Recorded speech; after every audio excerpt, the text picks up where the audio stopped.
श्री वर्मा। श्री हरिओम। गुरुदेव, आपके चरणों में कोटि कोटि प्रणाम।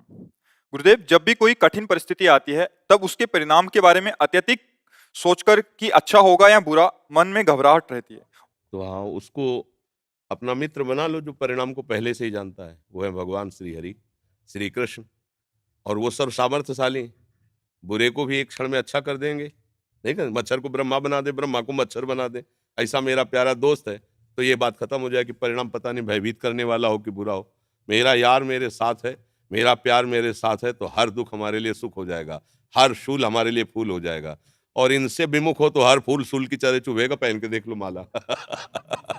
हाँ, तो सही माने में हम प्रभु को अपना मान ले तो ये बात खत्म हो जाएगी।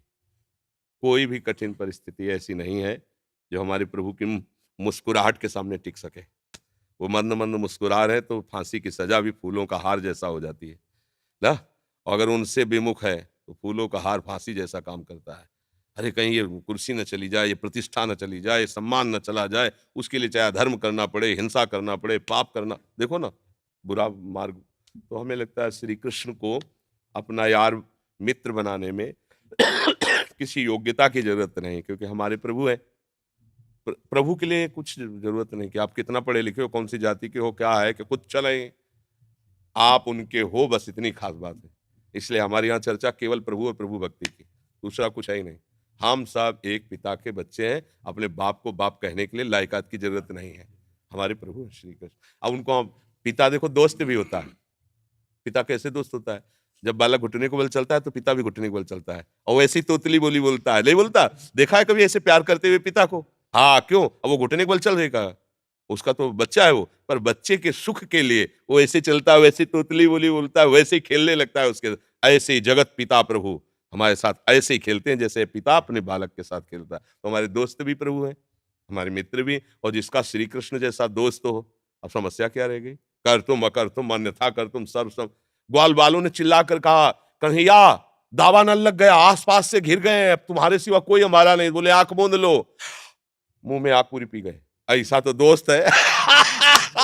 पूरी आग दावा लल के मुख में पी गए, खत्म। चंदन जैसा शीतल। सखाओं ने आचमन किया, काली दह का जल विषैला, सब मर गए। मार मार करके चरणों की ठोकर कालिया के होश ठीक कर दिया। कहा भाग यहां से, रमणक द्वीप जा। और 1 सेकंड में पूरा काली दह का जल अमृत जैसा हो गया। और प्यार से देखा तो सब जीवित होकर बैठ गए। ऐसा तो हमारा दोस्त है। माँ लक्ष्मी जिसके चरण सहलाती रहती, वो तो हमारा प्यारा है। क्या समस्या है? ये नष्ट होगा, उधर नया पैदा कर देगा, वो बड़ा भारी जादूगर है। हमारे लिए क्या समस्या है? पर विश्वास हो प्रभु में और अपनापन हो तो कोई भी समस्या तुम्हारी समस्या ही नहीं रह जाएगी। और प्रभु से विमुख होने पर कोई भी चीज समस्या ही पैदा करेगी। चाहे देख लो, अब सब समस्याओं में वो समस्या ही समस्या। बच्चा पैदा हुआ तो समस्या, ना पैदा हो तो समस्या। आप देख लो ना, तो समस्या ही समस्या है। और प्रभु के आप हो और कोई आपका नहीं है, तो हजारों हाथ आपकी सेवा में तैयार हो जाएंगे। देख लेना, जिस समय जरूरत होगी उस समय 1000 हाथों से प्रभु आपका स्वागत करने लगेगा। पक्का समझो। जब हमारी हालत खराब थी ना पहले, तो लगता था कि हम बहुत दुख भोगेंगे। बाबा जी हैं, कोई अपना तो है नहीं। उस समय कोई शिष्य नहीं, कोई 1 रुपया पास नहीं। जो मांगने जाए वही भोजन, नहीं मांगने जाए तो 3-3 दिन भूखे पड़े हैं। बुखार है, किडनी में दर्द है, न कोई औषधि है, न कोई पास है। तब लगता था आखिरी जो हमारा होगा, हमें लगता है कि बहुत दुर्गति वाला होगा, क्योंकि भैया न पैसा है न व्यक्ति है। तो हम सोचते थे कि बहुत शरीर को कष्ट मिले। आज देखो, जब कष्ट का समय है और पैसे की आवश्यकता है, तो मांगना नहीं पड़ा। कभी किसी से मांगते नहीं। हर व्यवस्था और हजारों हाथ तैयार है। उन्हीं के तो हाथ है ना ये। हाथ ऐसे रखते हैं सब बच्चे। पानी कोई पिला रहा है तो कोई रुमाल से मुंह पोंछ रहा है, तो हम देख करके अंदर से वाह जादूगर तेरी जा यही जाए। अब वो ललित त्रिभंगी बल के थोड़ी आते हैं। देखो इन्हीं रूपों में आए, प्यार दुलार सब कर रहे हैं, उनका प्यार दुलार। अगर भगवान के सहारे हो तो कैसे वो प्यार करते हैं, कैसे तुम्हें बताएं। 1000 मुखों से स्तुति करते हैं, 1000 हाथों से दुलार करते हैं, 1000 नेत्रों से वो हमें देखते रहते हैं। उनका प्यार, तो ऐसा दोस्त कर लो तो समस्या रहेगी नहीं। ये भगवान का, इसीलिए हम कह रहे कोई समस्या नहीं, कोई विपत्ति नहीं, कोई कठिनाई नहीं। जहां श्री कृष्ण है वहां, और जहां प्रभु नहीं है तो कुछ भी तुम कर लो, समस्या ही समस्या है। हर समस्या का समाधान श्री कृष्ण है। किशोरी जी में दूसरा नहीं है। विजय कुमार पालीवाल जी, हरिद्वार से। राधा वल्लभ श्री हरिवंश। सतगुरुदेव भगवान, आपके चरणों में कोटि कोटि प्रणाम। गुरुदेव, क्या पति के द्वारा किए गए जप ध्यान आदि सत्कर्मों की पत्नी हिस्सेदार होती है या सभी अपने अपने कर्मों का हिसाब पाते हैं? यदि वो अनुकूल हो तो। जैसे शिष्य गुरु की आज्ञा का पालन करते हुए समर्पित है, तो गुरु का भजन प्रताप शिष्य का कल्याण कर देता है। ऐसे पत्नी को अर्धांगिनी कहा जाता है। यदि वो पति की आज्ञा में उसके अनुसार चलती है, धर्म के अनुसार, तो पति का जो भी किया हुआ सत्क्रिया है उसकी वो अधिकारिणी होती है। बकाया अंतिम फाइनल भगवत प्राप्ति तो स्वयं के चिंतन से होती है। दान पुण्य तीर्थयाटन सत्क्रिया इसमें हिस्सेदार है, लेकिन नाम जप करके भगवत प्राप्ति करना ये तो स्वयं से ही होता है। यदि आप अपने हृदय में भजन न करें तो पुण्य के भागी हो सकते हैं पति के, लेकिन भगवत प्राप्ति नहीं हो सकती। समझ रहे ना? भगवत प्राप्ति स्वयं के चिंतन से होती है, क्योंकि हर जीव भगवान का अंश है, अंश ही श्री हरि हैं। पति पत्नी तो शरीर को लेके संबंध है, तो जो तीर्थयाटन है दान पुण्य शरीर से होता है, और जो हमारा भजन होता है वो संबंध का भजन होता है, हमारे प्रभु संबंधी जो उनका चिंतन होता है। फिर मां स्मरण, जब भगवान का स्मरण होगा तो भगवान की प्राप्ति होगी। पति का स्मरण होगा तो पति लोक की प्राप्ति होगी, पति जिस लोक में गया उसकी गति होगी। तो भजन ही एक भगवान की प्राप्ति का उपाय है, और कोई उपाय नहीं है। और वो स्वयं को करना होता है, चाहे पुत्र हो, चाहे पत्नी हो, चाहे पति हो। दान पुण्य आदि के, हाँ, जैसे पिता दान कर रहा है, पुण्य कर रहा है, और संकल्प करे तो उसके बालक पर भी उसका प्रभाव जाएगा, उसकी उन्नति होगी पुण्य प्रताप से। लेकिन भगवत प्राप्ति चिंतन से होती है, स्वयं के चिंतन से। भगवान कह रहे ना, अनन्य चेता सततम यो माम स्मरत नित्य सा। जो भी पुरुष नपुंसक नारी जीव चराचर कोय, सर्वभाव भज कपट तज मोय परम प्रिय सोय। कोई भी हो, बालक हो, बूढ़ा हो, जवान हो, स्त्री हो, पुरुष हो, नपुंसक कोई भी हो, जो भगवान का भजन करेगा भगवान को प्राप्त होगा। भगवान का भजन नहीं करेगा तो पुण्य के बल से स्वर्गादि लोगों को, पाप के प्रभाव से नरकादि को, पाप पुण्य दोनों के मिश्रित से मृत्यु लोक को ऐसे भटकता रहता है, कोई भी हो जी। प्राचीश कर्पूर जी, प्रणाम महाराज जी। महाराज जी, मैं 12वीं कक्षा में पढ़ती हूँ। मैं 5 साल से ब्रजभूमि में आ रही हूँ। मेरा मन हमेशा संसार की वस्तु में फंसा रहता है, पर भजन में नहीं लगता। मुझे क्रोध भी बहुत आता है। कृपया करके मेरा मार्गदर्शन करें जिससे मैं इससे ऊपर उठ सकूं। जब तक नाम जब बच्चा नहीं करोगे तब तक हृदय में बल नहीं आएगा। जैसे हम जानते हैं हमें बुरा कार्य है, नहीं करना चाहिए, पर हम ना चाहते हुए भी करते हैं, उसका मतलब आपके अंदर वो बल नहीं है जो आपको रोक सके। वो होता है नाम बल। जैसे हम राधा राधा राधा राधा जपेंगे तो हमें श्री जी का बल मिलेगा, अध्यात्म बल जिसे कहते हैं। फिर हम बुराइयों से लड़ सकते हैं। अब भजन करते नहीं, चाहे जेब में दम नहीं, और खड़े हैं हम हीरो जवाहरात की दुकान में, तो क्या करेगा दुकान वाला? धक्का मार के बाहर करेगा, चल जगह घेरे खड़ा है बाहर।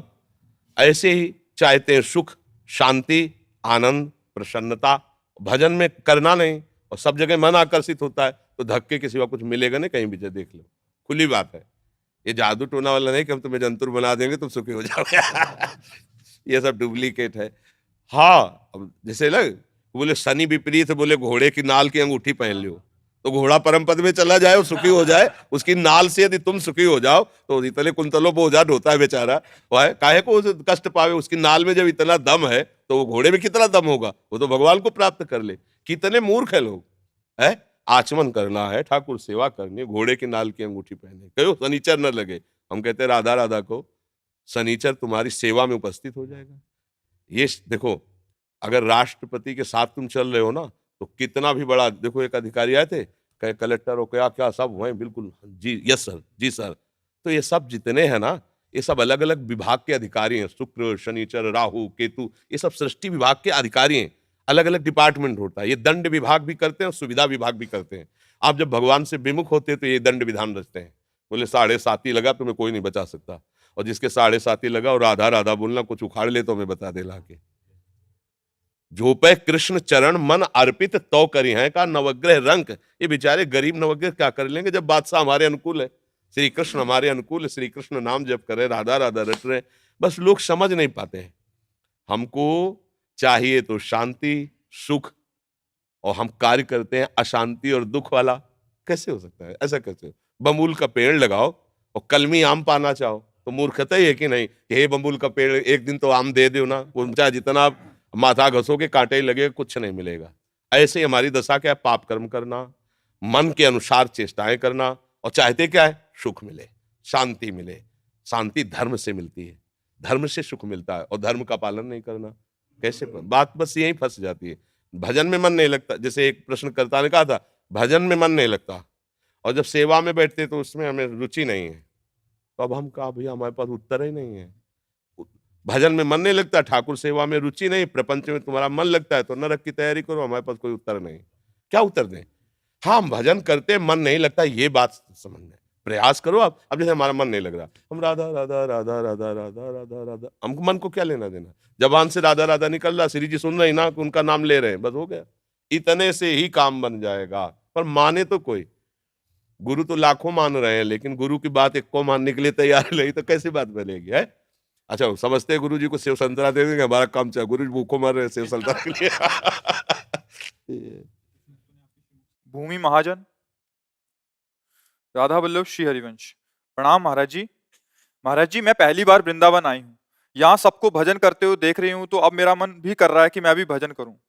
मैं 12वीं कक्षा की परीक्षा दे रही हूँ। कृपया मेरा मार्गदर्शन करें कि मैं किस तरह शुरू करूँ अपने भजन को। राधा राधा जपो, घर में रहो, गृहस्थी में जाओ, सास ससुर माता पिता सबकी सेवा करो, खूब भजन करो, भगवत प्राप्ति करो। क्या बाधा है? भजन का मतलब थोड़ी कि बाबा जी बन जाए। भजन का मतलब इतना ही नहीं है। हाँ, संसार में किंचन मात्र राग नहीं रह गया है, कोई भोग इच्छा नहीं रह गई, भगवान के मिलन की व्याकुलता है, वैराग्य चरम सीमा पे। बाबा जी बनने की जरूरत थोड़ी, वो बाबा जी है ही, चाहे जिस वेश में रहे, वो भगवान का प्रेमी जन है। भजन करो, राधा राधा जपो, अपने घर में रहो, ब्याह हो जाए, पति को भगवान की भावना से भजो, माता पिता सास ससुर सबकी सेवा करो, जीवन सार्थक है, नाम जप करो। नवल छबीली सहचरी। श्री हरिवंश गुरुदेव। गुरुदेव, आपके चरणों में कोटि कोटि प्रणाम। गुरुदेव भगवान, यदि श्री जी के शरणागत भक्त का शरीर पधार जाता है तो क्या उसको घर वालों को 13 दिन चलने वाले श्राद्ध कर्म पिंडदान वगैरह करने चाहिए या केवल कीर्तन ही करना चाहिए? नहीं, गृहस्थ धर्म में यदि है तो कीर्तन तो करना ही चाहिए, पर वो भी क्रियाएं कर ले, क्योंकि गृहस्थी में प्रवृत्ति मार्ग में उस बातों का आदर है तो उनका कर ले। विरक्त है तो जरूरत ही नहीं है। गृहस्थी में तो ऐसा होता है, कर लेना चाहिए। प्रधानता रखे नाम कीर्तन की, भजन की, और गौड़ भाव रखे, वो जो शास्त्रीय सिद्धांत है उनको भी कर लेना चाहिए। पर जो विरक्त होकर वनवास कर रहा है उसके लिए फिर सबकी जरूरत नहीं।